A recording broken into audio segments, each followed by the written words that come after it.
नाज़रादाब news 18 Urdu के news room live के साथ आप सबसे मुखातिब हूँ मैं हिना जुबैर। शुरुआत करेंगे इस वक्त की बेहद अहम खबर के साथ।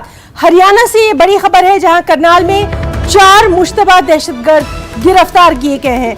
बड़ी मिकदार में असलहा और गोला बारूद भी जब्त किया गया है। तो इस वक्त की सबसे अहम खबर हरियाणा के करनाल से, जहां 4 मुश्तबा दहशतगर्द गिरफ्तार किए गए हैं। बड़ी मिकदार में असलहा और गोला बारूद भी जब्त किया गया है। लगातार इस बेहद अहम खबर पर नजर बनी हुई है। अभी तक की जो इत्तलात है उसके मुताबिक करनाल में 4 मुश्तबा दहशतगर्द गिरफ्तार किए गए हैं और बड़ी मिकदार में असलहा और गोला बारूद जब्त किया गया है। तो इस वक्त की बेहद अहम खबर हरियाणा के करनाल से।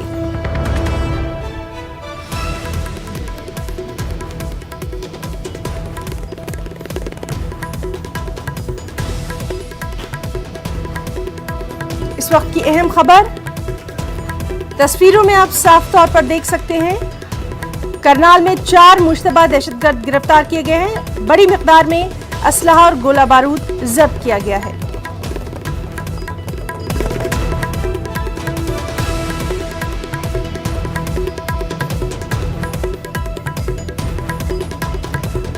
तो इस वक्त की बेहद अहम खबर हरियाणा के करनाल से, जहां 4 मुश्तबा दहशतगर्द गिरफ्तार किए गए हैं। बड़ी मिकदार में असलहा और गोला बारूद जब्त किया गया। तस्वीरों में आप साफ तौर पर देख सकते हैं। एक बड़ी कामयाबी इसको माना जा रहा है। इस खबर से मुताल्लिक तमाम तर तफसीलात पर लगातार नजर बनी हुई है।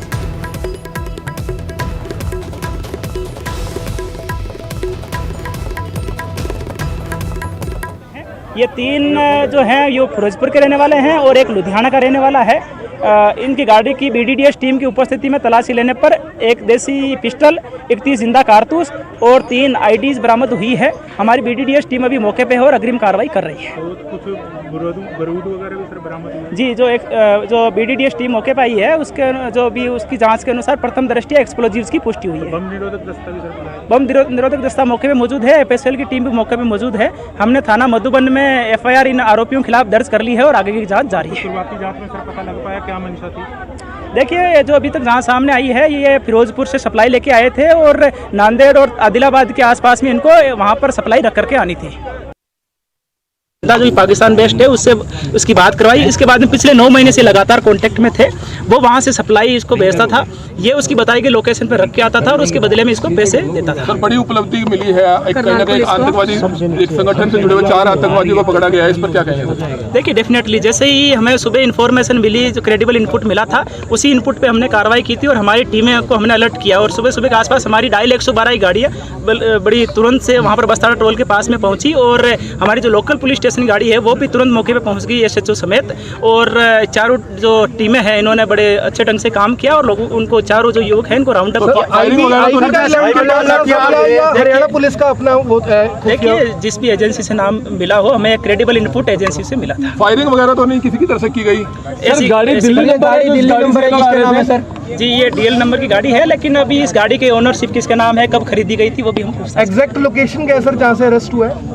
जी, बस्तारा टोल के पास। बस्तारा टोल टेस्ट के पास इसने एक ऐप के जरिए लोकेशन भेजी थी। आदिलाबाद के आसपास की लोकेशन है, वहाँ पर इनको ये जो एक्सप्लोजिव्स है और जो हथियार है वो रख करके। आदिलाबाद दिल्ली सर? ना तेलंगाना के पास। तेलंगाना में वहाँ संगठन से जुड़े पाकिस्तान से लोकेशन भेजी थी सर? हाँ जी सर, सिर्फ हथियार रख के आने थे या किसी घटना को अंजाम देना था? देखिए, इनको जो हरविंदर सिंह जो रिंदा है वो एक लोकेशन भेजता है। उस लोकेशन पे ये जो फिरोजपुर में जहाँ पर ड्रोन के जरिए सप्लाई होती है, वो भी जो गुरप्रीत है उसका एक फ्रेंड है आकाशदीप, उसी का ननिहाल का खेत है। वो उन्होंने लोकेशन इन्होंने उनको भेजी थी ताकि वहाँ पर सप्लाई पहुँचाई जा सके। ड्रोन के जरिए वहाँ पर सप्लाई होती है। फिर ये वहाँ से जो भी विस्फोटक पदार्थ या हथियार आते हैं उसको फिर ये हरविंदर सिंह रिंदा के द्वारा बताई गई लोकेशन पर रख करके आ जाता है। किसी संगठन से जुड़ा हुआ पहले हरविंदर सिंह जो है ये पहले किसी आतंकी संगठन का नाम आ रहा है? बिल्कुल, देखिए वो भी हम अभी पूछताछ कर रहे हैं और डेफिनेटली वो आतंकी गतिविधियों में संलिप्त रहा है और 2 कंसाइनमेंट इनको ऑलरेडी वो भेज चुका है। बरामद क्या क्या हुआ है सर? बरामद क्या क्या हुआ है? देखिए जो पूछताछ हुई उसके अनुसार आईडीज है जिसमें एक्सप्लोजिव्स की पुष्टि हुई है। सर क्या बरामद क्या हुआ है? बरामद क्या हुआ है सर? जो गुड़गांव के अंदर एक्सप्लोजिव मिले थे क्या उससे कोई लेना उसे देना अभी है? पूछताछ में ऐसी कोई बात सामने नहीं। जी जो पहले ये नांदेड़ के पास में भी एक बार कंसाइनमेंट रख के आ चुके हैं और अब जो आदिलाबाद के पास की जो लोकेशन है वो इनके फोन में भी अवेलेबल है। वहाँ पर केंद्रीय एजेंसी को इसकी जानकारी दी गई है आसपास के जो डिफ्यूज किया गया सर? जो दूसरे हैं देखिए अभी जो हमारी BDDS की टीम है वो मौके पे आई हुई है। अभी हमने प्रथम दृष्टया जो एक्सरे करवाया गया है ताकि उसमें एक्सप्लोजिव्स की पुष्टि हो सके। अभी एक्सप्लोजिव्स की पुष्टि हुई है और उसके बाद में जो BDDS टीम है वो अपनी आगे कार्रवाई कर रही है। सर ये जो टीम है ये जांच है जो हरियाणा पुलिस करेगी या सेंट्रल की जो एजेंसी है? देखिए हमने जो FIR है वो मधुबन पुलिस स्टेशन में दर्ज कर ली है और हमारी जो ASP इंद्री है वो इस केस की इन्वेस्टिगेटिंग ऑफिसर है। बरामद क्या क्या हुआ है सर? जो अभी तक जो बरामद की हुई है वो एक देसी जो पिस्टल है वो 31 जिंदा कारतूस, 3 जो लोहे के कंटेनर जिनका 2.5 किलो के आसपास वजन है जिसमें एक्सप्लोजिव्स हैं वो।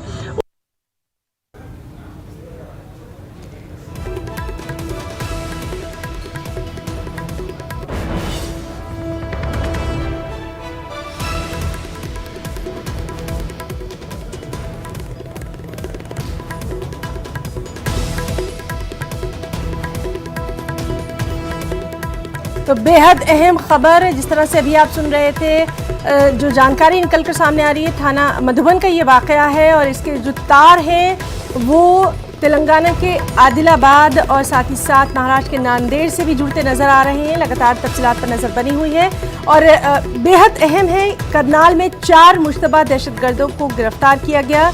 अभी आपने सुना कि जो वहाँ पर इंतज़ामिया थी उनका साफ तौर पर कहना था कि इस मामले पर तफ्तीश जारी है। बड़ी मिक़दार में असलहा और गोला बारूद जो है वो जब्त किया गया है और मुसद्दिक़ा इत्तला मिलने के बाद ही ये अहम कार्रवाई करनाल में की गई है।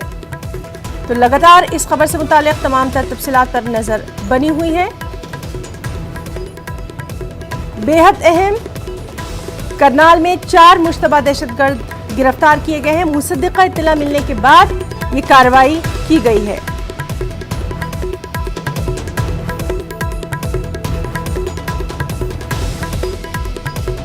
थाना मधुबन का ये वाक़या बताया जा रहा है। बाकायदा अब इस पूरे मामले पर तफ्तीश जारी है। हरियाणा के करनाल से अहम खबर।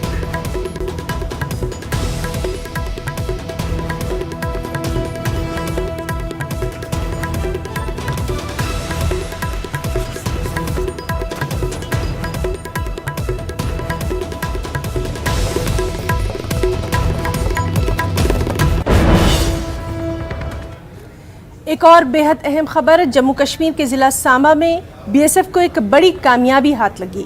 बैनुल-अक़वामी सरहद पर BSF को एक टनल का पता लग गया है। बताया जाता है कि कल शाम 5:30 बजे के करीब एंटी टनल ऑपरेशन के दौरान इस टनल को पाया गया। 150 मीटर लंबी ये टनल सरहद पर हिंदुस्तानी इलाके के 50 मीटर अंदर है। इस सिलसिले में मजीद जांच की जा रही है। BSF का कहना है कि टनल का पता लगाकर अमरनाथ यात्रा में खलल डालने के मिलिटेंटों के नापाक मंसूबे को नाकाम बनाया गया। IG BSF जम्मू DK बोरा ने कहा कि चौकस जवानों ने BOP चेक फुकियारे के पास इस टनल का पता लगाया। इसके बाद पूरे इलाके में अलर्ट जारी कर दिया गया। तलाशी कार्रवाइयाँ अंजाम दी जा रही हैं। उन्होंने इसके लिए जवानों की सताइश की। उनका कहना है कि ऐसा लगता है कि ये टनल हाल ही में रिवायती तरीके से खोद दी गई।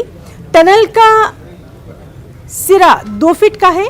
यहाँ रेत के 21 पेज मिले हैं। इस टनल को लेकर पाकिस्तान के साथ एहतजाज भी दर्ज किया जाएगा।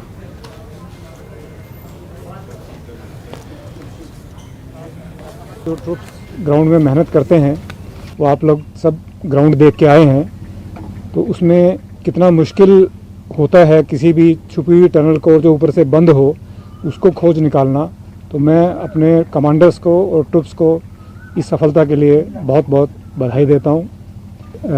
जो टनल की बनावट है उसमें जो मिट्टी मिली है या सैंड बैग जो हैं उनके अंदर मिट्टी भरी हुई है, उससे ये लगता है कि ये नई खुदी हुई टनल है, ज़्यादा पुरानी नहीं है। तो अब जहाँ तक आपने जो सुंजुआ का जिक्र किया है, ये जब से वो इंसिडेंट हुआ है कि ये प्रयास जारी है इसको जोड़ने का कि शायद ये बॉर्डर से निकले हों, पर ये एक अंदाज सिर्फ है, कयास ही सिर्फ लगाया जा रहा है। ऐसी कोई एविडेंस ओरल या इलेक्ट्रॉनिक हमें अभी तक प्राप्त नहीं हुई है अभी के इन्वेस्टिगेशन के आधार पर कि वो किस रास्ते से, किस जगह से, बॉर्डर से या कहीं और से वो वहाँ पर पहुँचे थे। तो वो असल स्थिति अभी तक ज्ञात नहीं है, वो एक इन्वेस्टिगेशन का मैटर है। आगे अगर कोई किसी चीज़ की क्लैरिटी होती है तो वो आप लोगों से शेयर की जाएगी। इस वक्त हम मौजूद हैं अंतर्राष्ट्रीय सीमा पर और उसी जगह मौजूद हैं जहां पे बीएसएफ को एक टनल मिली है जो कि पाकिस्तान की तरफ से खोदी गई। और मैं कोशिश करूंगा जी आपको टनल दिखाने की। आप ये देख सकते हैं, ये अंतर्राष्ट्रीय सीमा से 150 मीटर की लगभग टनल है और जहां हमारी फेंसिंग लगी हुई है वहां से 50 मीटर तक ये टनल है। और आपको बता दें 150 फुट की ये टनल है। इसी की माध्यम से जो पाकिस्तान की तरफ से जो एक साजिश थी आतंकियों को इस पार भेजने की, उसको बीएसएफ ने नाकाम किया है। जैसा कि आपको बता दें कि जम्मू के सुजमा में जो एक मिलिटेंट अटैक हुआ था, उसके बाद जो गिरफ्तारियां हैं उसमें जो साफ निकल के आया था कि सांबा का जो एक तार जुड़ रहे थे कि सांबा से इन्फिल्ट्रेशन या सुरंग के माध्यम से किया, तो तभी से ही बीएसएफ द्वारा एंटी टनल जो ऑपरेशन है वो जारी था। और लगातार उसी कोशिश को कामयाब होते हुए बीएसएफ जवान, अलर्ट जवानों ने इस टनल को डिटेक्ट किया और पाकिस्तान की एक और साजिश जो थी उसका पर्दाफाश किया। श्याम सुंदर, न्यूज़ 18 इंटरनेशनल बॉर्डर, सांबा। खबर राजस्थान के जोधपुर शहर से, जहां दो फिरकों के दरमियान हंगामाराई के बाद अब तक हालात मामूल पर नहीं आए हैं। शहर के 10 थाना इलाकों में कर्फ्यू नाफिज है, इसको 6 मई तक के लिए बढ़ा दिया गया है। मुतासरा इलाकों में इंटरनेट सर्विस भी मुअत्तल है। इस मामले में 12 मुकदमे दर्ज किए गए हैं। अब तक 141 लोगों को गिरफ्तार किया जा चुका है। साथ ही डीजीपी ने तमाम तर लोगों से अफवाहों से बचने की खास तौर पर अपील की है। आपको बताएं कि पीर की रात देर गए जालोरी गेट के पास झंडा लगाने के मामले पर 2 फिरकों में झड़प हो गई थी, जमकर पत्थरबाजी हुई थी।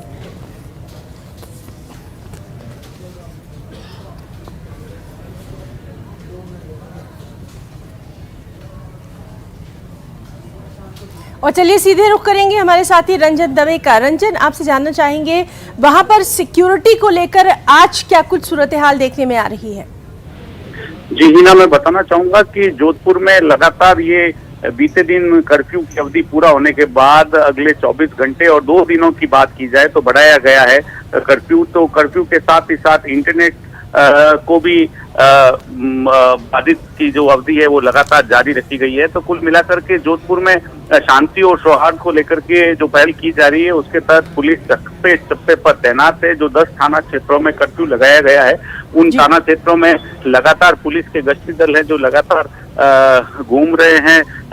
लोगों को घरों में रहने की हिदायत दी जा रही है। हालांकि लोग भी इस बात को समझ रहे हैं। और आज सवेरे अगर आज लेटेस्ट अपडेट की बात की जाए तो 10 थाना क्षेत्रों में जहां कर्फ्यू है वहां सीएलजी मीटिंग, शांति समिति की मीटिंग आहूत की गई है। दोनों ही थाना ईस्ट और वेस्ट जो कमिश्नरेट के जो क्षेत्र है वहां ये मीटिंग आहूत की गई। और विशेष तौर से जिक्र करना चाहूंगा कि सरदारपुरा थाना क्षेत्र जहां की ईदगाह और जालोरी गेट चौराहा थाना हल्का क्षेत्र का जहां मामला था वहां डीसीपी ईस्ट वंदिता राणा ने स्वयं सीएलजी मीटिंग ली है। वहां दोनों पक्षों के लोगों से बात की है, शांति सौहार्द के लिए अपील की है। और बड़ा अपडेट जो सामने आया है उसमें 20 ऐसे हुड़दंगी लोगों को हिरासत में लेके गिरफ्तार किया गया है जिन पर है जो उत्पात मचाने और बलवा करने की जो धाराएं हैं वो दर्ज की गई है, जिनको अब कुछ देर में यहाँ जोधपुर के कोर्ट में पेश करने की बात सामने आई है। तो कुल मिलाकर के जोधपुर में स्थिति अभी शांतिपूर्ण है, शांति भरा माहौल कहा जा सकता है। पुलिस की मौजूदगी से यह संभव हो पाया है। पुलिस के जवान मुस्तैद है, आरएससी जगह जगह नाके लगा करके पड़ताल कर रही है। जी रंजन दवे, बहुत बहुत शुक्रिया अदा करना चाहेंगे आपका तमाम तर तफसीली जानकारी के लिए। तो नाज़रीन, ये थे हमारे साथी रंजन दवे जो कि बता रहे थे कि शहर के 10 थाना इलाकों में जो कर्फ्यू था उसको 6 मई तक के लिए बढ़ा दिया गया है। लगातार पुलिस की तरफ से ये अपील की जा रही है कि अमन व अमान को बरकरार रखा जाए। एक और अहम खबर, मरकजी वजीर मुख्तार अब्बास नकवी ने सवाल उठाया कि अशोक गहलोत सेकुलरिज्म का सबक पढ़ाते थे, लेकिन अब उनकी रियासत में ये क्या हो रहा है। कसूरवारों के खिलाफ सख्त कार्रवाई होना चाहिए। केंद्रीय मंत्री मुख्तार अब्बास नकवी, उनसे बात करते हैं। सर, जिस तरह से राजस्थान में जो है कर्फ्यू जो है वो एक दिन के लिए और बढ़ा दिया गया है। सर, जिस तरह से जो राजस्थान के हमारे मुख्यमंत्री जी हैं वो पूरे देश को ज्ञान बांटते फिर रहे थे कि ऐसे सेकुलरिज्म बचाया जाए, ऐसे कम्युनलिज्म बढ़ाया जाए, ये पता नहीं क्या क्या ज्ञान दे रहे थे। लेकिन अपने राज्य में जो कुछ भी इस तरह की घटनाएं हो रही हैं, शर्मनाक घटनाएं हो रही हैं, उसको रोकने में नाकाम है। और जो भी इस तरह के कम्युनल क्राइम में लगे हुए हैं उनके खिलाफ कड़ी कानूनी कार्रवाई करने में भी नाकाम दिखाई पड़ रहा है। इसलिए हमारी तो बिना मांगी उनको सलाह यही है कि दुनिया को ज्ञान बाद में बांटें, अपने राज्य में अपने घर को ठीक करें। सर, इसके साथ साथ बात करें जिस तरह से सर लाउड स्पीकर को लेकर के जो विवाद है, महाराष्ट्र में राज ठाकरे अपनी बात कर रहे हैं, शिवसेना भी अपनी बात कर रहा है। देखो, लाउड स्पीकर पर लड़ाई, भोपू पे भांगड़ा, ये सब चीज़ें बंद होनी चाहिए। और उत्तर प्रदेश को मॉडल के रूप में क्यों नहीं ले लेते योगी आदित्यनाथ जी के, जिन्होंने सभी धर्मों के धर्मावलंबियों ने अपनी स्वेच्छा से वहाँ पे जो भी गैर ज़रूरी लाउड स्पीकर्स लगे हुए थे धार्मिक स्थलों पे वो हटाए, और इसकी शुरुआत खुद अपने घर से योगी आदित्यनाथ जी ने की। ठीक है, बहुत धन्यवाद। प्रकाश गुप्ता के साथ विनीत कुमार, न्यूज़ 18 दिल्ली। फिलहाल रुकना चाहेंगे एक छोटे से ब्रेक के लिए, जल्द लौटेंगे।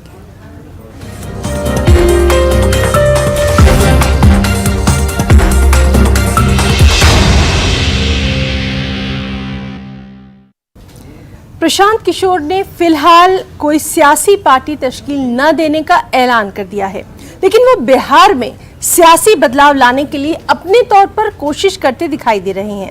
एक प्रेस कॉन्फ्रेंस से खिताब करते हुए प्रशांत किशोर ने कहा कि बिहार 30 साल के लालू और नीतीश कुमार राज के बाद भी पसमानदा है, तरक्की के मुख्तलिफ इशारों पर रियासत और दीगर रियासतों से पिछड़ा हुआ है। उन्होंने कहा कि रियासत को तरक्की की राह पर ले जाने और सियासी बदलाव लाने के लिए नई सोच और नई कोशिश की जरूरत है।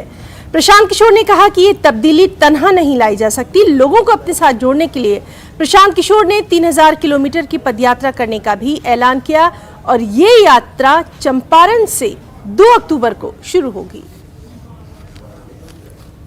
पहले 15 साल जिस समय उनका राज रहा, उस समय सामाजिक न्याय की बात हुई। जो समाज में आर्थिक या सामाजिक रूप से पिछड़े लोग थे उनको उनकी सरकार ने आवाज दी।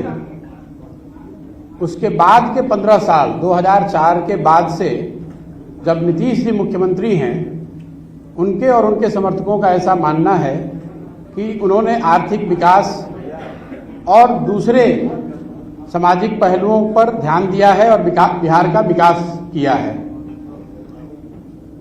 दोनों ही बातों में कुछ सच्चाई तो जरूर है। अगर आप इसको ऑब्जेक्टिवली देखेंगे तो जो लालू जी के रिजीम में हुआ या अभी जो नीतीश जी के रिजीम में हो रहा है, उसमें कुछ सच्चाई जरूर है और जो वो दावा कर रहे हैं। लेकिन जितना उनके दावों में सच्चाई है, उतना इस बात में भी सच्चाई है कि बिहार आज 30 वर्ष के लालू जी और नीतीश जी के राज के बाद देश का सबसे पिछड़ा और देश का सबसे गरीब राज्य है।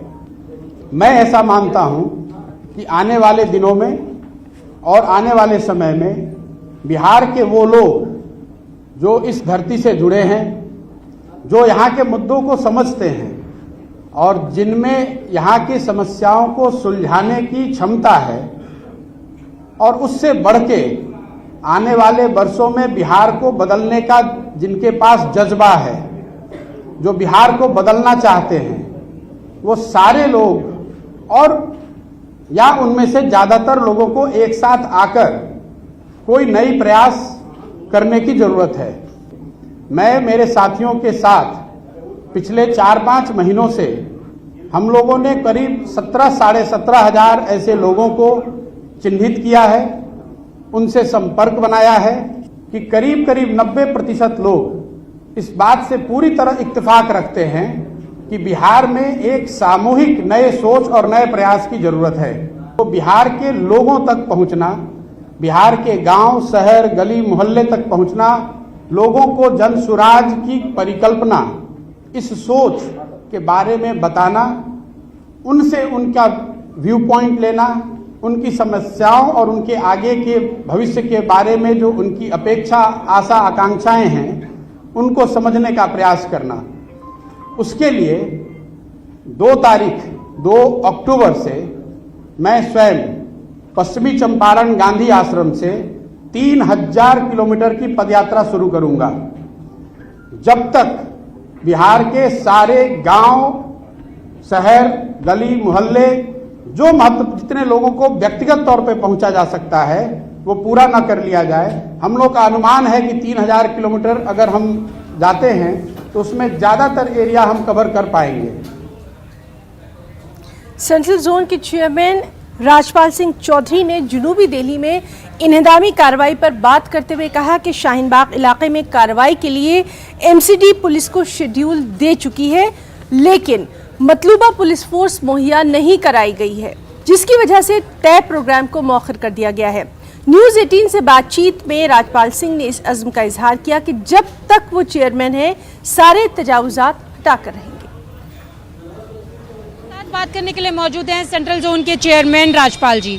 राजपाल जी, आज जिस तरीके से बुलडोजर की कार्रवाई होनी थी, क्योंकि जो ड्राइव कल से आपने शुरू की, लेकिन अभी तक वो कार्रवाई शुरू नहीं हो पाई है। आज हमारे को जो हमने प्रपोज किया था आज का प्रोग्राम, लेकिन पुलिस बल ना मिलने के कारण हमें ये आज प्रोग्राम जो है एक्सटेंड करना पड़ा। लेकिन जैसे पुलिस फोर्स हमें मिल जाएगी, हमारे कर्मचारी और हमारे अधिकारी मुस्तैदी के साथ इस काम को अंजाम देंगे। बिल्कुल सर, आप कह रहे हैं कि मुस्तैदी के साथ अंजाम दिया जाएगा, लेकिन बुलडोजर के नाम से ही वहाँ पर बहुत सारे जो लोगों ने दुकानें लगा रखी थी वो हटा दी है, साफ कर दिया है उस इलाके को। अच्छी बात है, जो कानून का सम्मान करेगा कानून भी उसका सम्मान करेगा। जो लोग अपनी इस तरह की अवैध गतिविधियों को वहाँ से समाप्त कर लेंगे तो हम उनके धन्यवादी भी रहेंगे, और जिन लोगों को कानून के मान और सम्मान को मानना चाहिए वो मानेंगे, तो उन लोगों के लिए भी अच्छा रहेगा और हमारे लिए भी अच्छा रहेगा। सर, 13 मई तक के लिए जो एक लिस्ट जारी की गई थी उसमें तमाम इलाके थे, जिसमें शाहीन बाग भी है। जिस तरीके से आज फोर्स की समस्या यहाँ पर हुई, तो क्या लगता है कि वहाँ के लिए फोर्स मिल पाएगी और कब तक मिल पाएगी? इसके भविष्य के बारे में कहना संभव नहीं है। आज प्रेजेंट पोजीशन की बात कर लें तो आज जो फोर्स मिलनी थी वो नहीं मिली, लेकिन हमारा कार्यक्रम ऑलरेडी ऑर्गेनाइज है। वो सब सारा हमने जो रोड मैप है वो बना करके दिया हुआ है। अब पुलिस ने हमारे को सिक्योरिटी प्रोवाइड करनी है, हम उस पर आगे काम करेंगे। एक लास्ट सवाल है सर कि आपने कहा कि कार्रवाई करनी है, पुलिस फोर्स नहीं मिल पाया, तो क्या कोई अगली तारीख इसके लिए तय की जाएगी? अब बात करके पुलिस के अधिकारियों से भी और अपने अधिकारियों के साथ भी सामान्यता बना करके दूसरी डेट हम ऑर्गेनाइज करेंगे डेफिनेटली। तो आपने देखा, ये थे हमारे साथ बात करने के लिए सेंट्रल जोन के चेयरमैन। जिस तरीके से उनका कहना था कि जो कार्रवाई होनी थी वो पुलिस फोर्स ना मिलने के कारण नहीं हो पाई है, लेकिन वो लगातार इसके लिए संपर्क में है और जैसे ही पुलिस फोर्स उनको मिलेगी, बुलडोजर की ये कार्रवाई लगातार अवैध अतिक्रमण को हटाने के लिए चलती रहेगी। कैमरा पर्सन योगेंद्र के साथ रचना, न्यूज़ 18 दिल्ली। खबर महाराष्ट्र से है, जहां लाउड स्पीकर पर घमासान जारी है। एमएनएस ने मसला हल होने तक अपनी तहरीक जारी रखने के अज़्म का इजहार किया है और इससे सियासी और समाजी गलियारों में लगातार देखा जा रहा है इसकी जो कार्रवाई है। इस बीच 26 मस्जिदों के मुंतज़मीन ने फजर की अजान लाउड स्पीकर पर न देने का अहम फैसला किया। बीती शब जुनूबी मुंबई में मुस्लिम मजहबी रहनुमाओं की अहम मीटिंग हुई। इस मीटिंग में मुंतज़मीन ने लाउड स्पीकर के हवाले से सुप्रीम कोर्ट की गाइडलाइन पर अमल करने की बात कही। इस मीटिंग में मदनपुरा, नागपाड़ा और अग्रीपाड़ा के मुस्लिम मजहबी रहनुमाओं ने शिरकत की।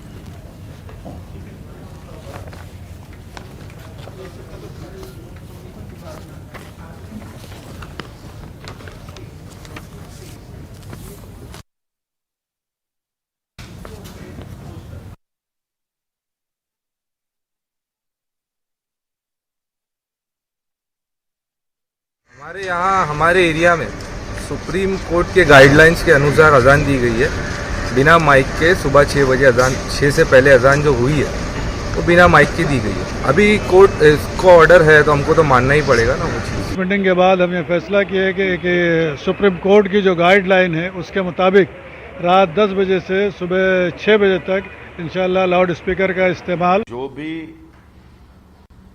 बिना परमिशन लाउड स्पीकर चालू है उनके लिए कुछ हद तक हमने परमिशन लेने के लिए कहा है। सभी धार्मिक स्थलों पे जो भी लाउड स्पीकर लगाना चाहते हैं और सुबह 6 बजे से 10 बजे तक लगाना चाहते हैं, उन्होंने परमिशन लेनी चाहिए। ये सबको कानून एक जैसा है, सबको उसकी अमलबजावनी करनी चाहिए। कुछ कार्यकर्ताओं के तो आज के खबरनामे में फिलहाल इतना ही। हमारी पूरी टीम को दें इजाजत। आदाब।